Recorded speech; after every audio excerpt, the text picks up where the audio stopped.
அறிவியல் ஆராய்ச்சி மனப்பான்மையை வளர்ப்பதற்கு மிக முக்கியமான ஒரு தன்மை என்ன என்றால் ஆழ்ந்த வினாக்களை எழுப்புவது. ரூதர்ஃபோர்ட் என்பவர் கதிரியக்கம் பற்றி ஆராய்ந்து ஆல்ஃபா பீட்டா காமா கதிர்களை கண்டறிந்தார். அந்த சமயத்திலே பீட்டா கதிர்கள் என்பவை எலக்ட்ரானுக்கு நிகரானவை என்று கூறினார். இந்த கதிரியக்கமானது உட்கரு, அதாவது நியூக்ளியஸிலிருந்து வரக்கூடியதாக இருக்கின்றது என்பதனை பற்றியும் ஆய்ந்து அறிந்து கூறினார்.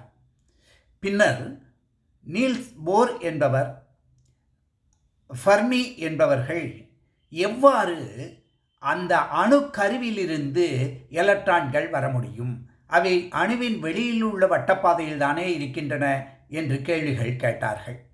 அப்பொழுதுதான் பின்னர் சாட்விக் கண்டுபிடித்த நியூட்ரான் என்பது சிதைந்து பீட்டா துகள்களாகவும் பாசிட்ரான்களாகவும்